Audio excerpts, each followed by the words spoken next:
Yun mga kasama, umpisa natin linisin itong tatlong helmet na ginagamit ko so far kasi hindi tayo makalabas kasi maulan. So, samahan niyo po ako kung paano ito linisin. Meron tayong basahan, and then yung produkto natin. So, binasa naman po natin kung paano ito gamitin. Kaya, execute na lang po natin kung paano. Sige, unahin po natin si Batman. Okay? Ang sabi dito, sprayhin lang dito hanggang patuyuin. So, tatabi ko muna to si Sec helmet.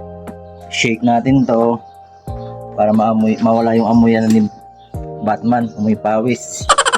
O bubombahin natin sa loob nitong Kobe helmet disinfecting. So yan na mga kasama, bubombahin natin to. Yan, shake. Yun, nag-absorb kasi sa mga kasama yung mga foam part. Sumpitin mo lang siya para ma-absorb niya yung amoy. Tapos kusa naman siyang mawawala after 5 minutes. So yun, ayos, hahayaan lang natin siya mga kasama matuyo. Yan na siya, bumula na siya yung loob niya. Alright, ito naman. So bihira, first time ko ito gagamitin mga kasama. Hindi ko alam kung sakto nga ba itong ginagawa ko pambihirang buhay, pero so far okay naman. Yan o.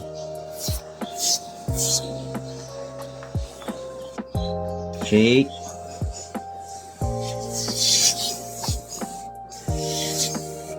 Tapos mamaya pupunasan natin ang basahan.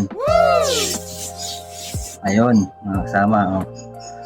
Okay, sunod natin si Batman, si Batgirl, yung helmet ni MRS na mga kasama. Sunod natin. So yun, para maalis din yung amoy pawis. Alright, mabango siya mga kasama, yung amoy niya. So yun, yung pangatlo si Batgirl. After 5 minutes, pupunasan natin ng malinis na basahan mga kasama. Yan, may bula-bula pa. Patutuyuin natin to sa electric fan. Yan, basa pa. Basa pa siya. Bango mga kasama. Yan, ang bango. Ewan ko kung nakikita nyo yan, So yun,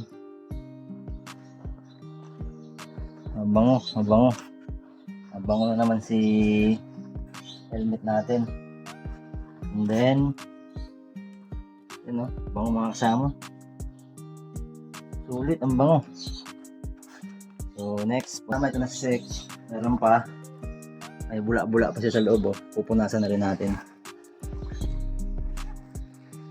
At tapos daw mga kasama, pakinggan natin after mga 10 minutes, tuyo na siya. Pwede nang gamitin.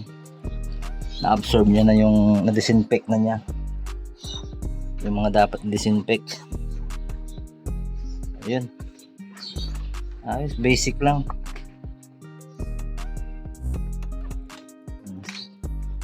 Punas lang, pambihira. Ayos na, hindi na tayo maglalaba, bibilad, hassle pa.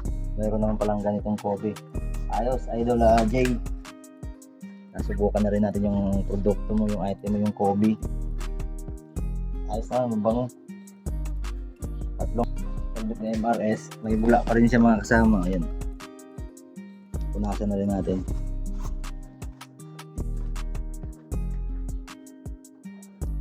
Ayan, punas lang para bumango. So yun, tapos tatapat natin ito sa electric fan para tumuyo. So yun mga kasama, ganito lang pala, basic lang. Ang bango, amoy na amoy mo kagad dito yung changes. Kanina amoy pawis, this time ang bango. So yun, yan na mga kasama, helmet natin. Check. Alright, yan mga kasama, tapos na natin linisin yung ating tatlong panlaban na helmet. So ganun lang mga kasama, recommended ko na design na try nyo, mabango. And then mamaya yung chain naman yung lilinisan natin, papakita ko rin sa inyo. Short vlog lang tayo mga kasama. And then siyempre yung mga shoutout natin. Alright. Maglilinis po ako ng chain ni Marimar. Yung kadena niya. Gagamitin ko po yung binili natin kay kasamang J Tagumpay. So, samahan niyo po ako sa linis ko ng aking chain kay Marimar. Para may idea rin po kayo, especially yung mga Rider 150 Fi users. So, samahan niyo po ako sa video nito. So, yun mga kasama. Set ko lang si Marimar, latag ko lang sa pwesto niya. And then, mag-start na tayo.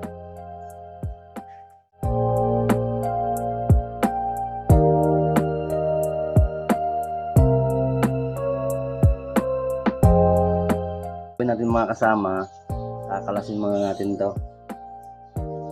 Itong kambyuhan niya, itong tapakan niya, tatanggalin natin yan, tsaka ito. Tatanggalin din natin yan para ma-access natin yung kadena, tsaka yung sprocket niyang maliit sa loob. So, kakalasin na po natin mga kasama. Tanggalin natin yan para ma-access natin yung loob at malinis natin ang todo. Kasi ang lagi lang natin nalilinis yung dito lang part mga kasama eh. Ito lang, yan lang nalilinis natin. Pero yung kaloob-looban niya, ngayon ko lang ulit siya lilinisan after 5 months. Tignan natin kung gano'n nakadami mga kasama. So, ito muna.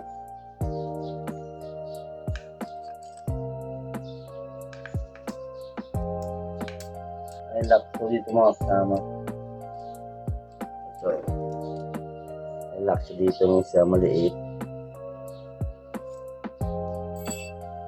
Tapos ito, luwagan na natin. Para ma-access natin. Modified kasi ito mga kasama. Itong ano ko dito, shifter kasi itong ano ko mga kasama, modified to. Wala na yung bracket dito kung mapapansin nyo, yung bracket dito ng stainless, kung sino yung mga user dyan ng FI, tinanggal ko, dinirekta kong kinabit dito sa cambio. Nakita ko rin yung paggawa nito mga kasama sa YouTube din eh. So, ini-execute ko rin. Okay naman, malambot naman yung cambio. Ang pagtanggal nito, medyo matagal mga kasama. Kailangan ng maintenance ko para maiwasan magputulan, para tumagal ang lifespan ng yung mga kadena. Itong kadena mga kasama ni Marimar, stock pa yan. Sabi nga ng mekaniko natin ng nakaraan, si Chip Flynn, shoutout si Chip Flynn, okay pa naman daw yung chain natin. Pa kailangan palitan. Solid pa.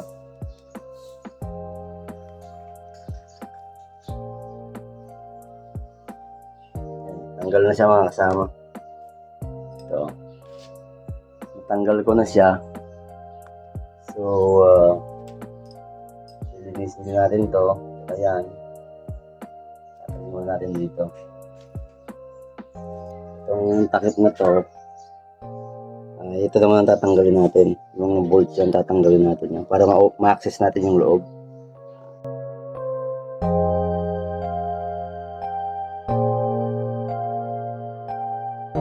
Ito mga kasama, tanggalin natin yung socket. Socket na ito. Ayan. Pwede mo naman yung tanggalin to. Tatanggalin natin yan. Para mas mabilis natin ma-access. Pihit lang ito mga kasama yun. Push nyo lang yan. Tanggal nyo yan. Push lang ito. Tanggal na. Pindutin nyo lang yung push dito. Tanggal yung socket. Tanggalin na natin itong takip. Takip nyo.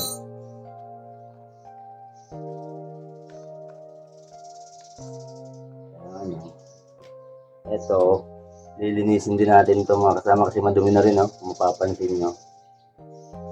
Madumi na rin siya 5 months. Tapos yun dito, okay lang naman yan. Huwag nyo lang babasain. Linisan lang, punas-punas lang. At ito yung kaloob-looban naman ng chain ni Marimar, pambira. Ang dumi. Kung nakikita nyo yan mga kasama, ang dumi. Kaya need mo talagang linisan mga kasama. Ayan. So sige, ibababad muna natin. Ibababad natin yung Pinili natin na pang chain cleaner. Tingnan natin kung kakalas siya ng kusa. So, baka nyo. So, ito mga kasama. Buksan natin kung anong mga laman nito. Kobe.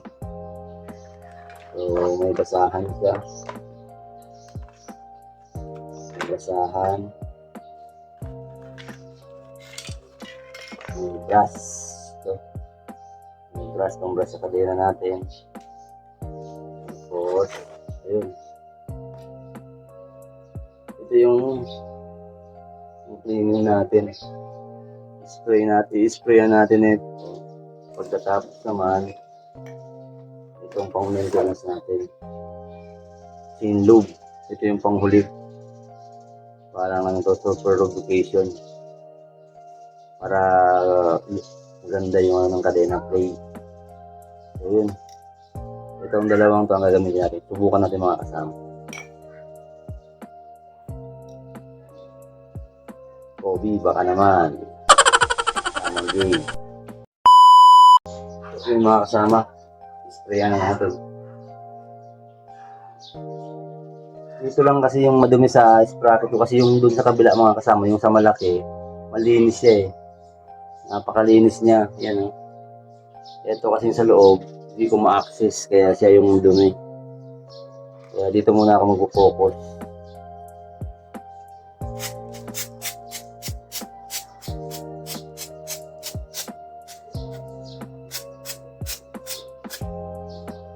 Kaya dito mga kasama, hindi lang sa sahig nyo, may papel dapat kayo yan. Para dyan tutulo yung mga langib-langib. So yun. Yung ating pungkusat ng tatanggal.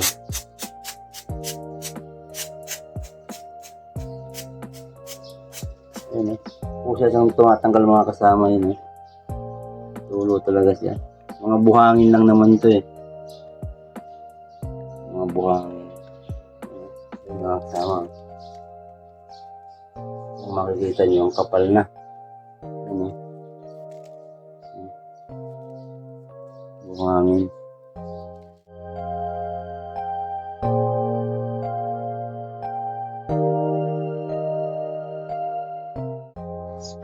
Pampinising na ito mga kasama. Ito rin yung buhangin.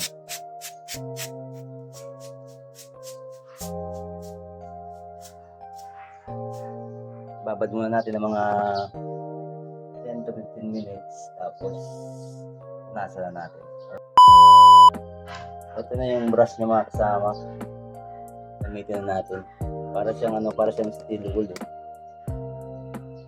Para siyang steel.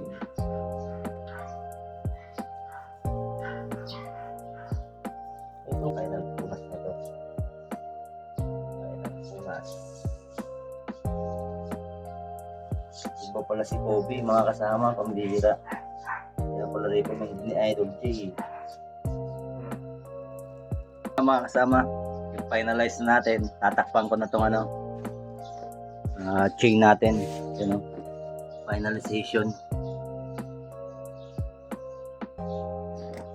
May chain loop na rin siya. Ang ganda ng play mga kasama. Yung free wheel natin, ang ganda. Ang ganda.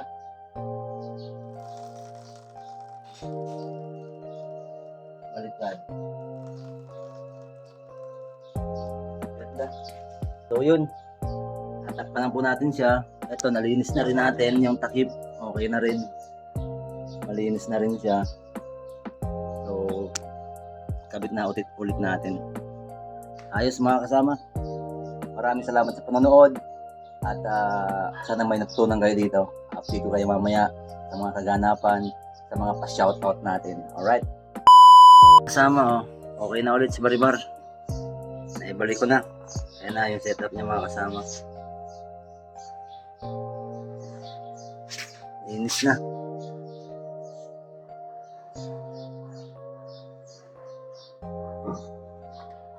Ayan.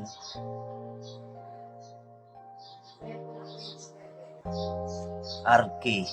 Kitang-kita na yung RK mga kasama.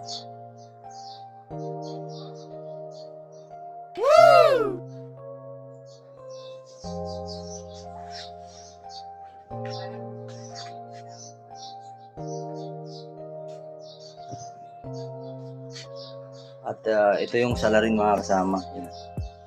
Kobe from Idol J Katagumpay. So ito yung mga tayo ng USGP. Papalit ulit tayo ng brake pad sa mga susunod na araw.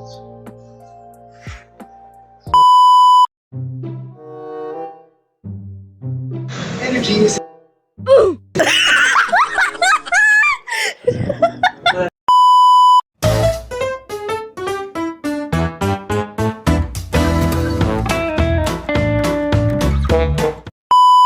Alright, magandang gabi mga kasama. So far po, andito ako ngayon sa Chowking Santa Rosa at kung saan po magsa-shoutout po yung mga bago kong subscriber sa Chowking. So mula ngayon sila po ay mga kasama vlog na rin natin. So mga kasama, shoutout po kayo. shoutout pa. Shoutout sa ano, mukit niya kayo sa ano. Bente ka dyan sa si Arik Love. Hey, Arik Love. Time Love. Okay, so salamat mga kasama, salamat. Shoutout na kayo, shoutout. Shoutout mo. Hello. Nasa tricycle. At yun na nga mga kasama, magandang hapon sa inyong lahat. So andito po ako ngayon sa Pagawaan kung saan magsi-shoutout po yung mga kasama kong manggagawa ng mga subscriber ko rin po ito. So shoutout ka muna kasamang Lando. Shoutout sa asawa ko sa Bicol sa Pangaliban. Kasama. Alright. Sa Romblon. Ayos, kasamang Lando, kasamang Rapi. Shoutout sa asawa ko nandiyan sa bahay ko. Ngayon, expected. Okay, get well soon, Gimade. Shoutout pa din Topper. Shoutout sa mga tropa natin, taga-Mondro. Batingan si Paso. Ang birang boy. Kasamang Rapi, shoutout ka. Shoutout kay Buboy na hindi nakapasok kasi yung expander niya walang bubong.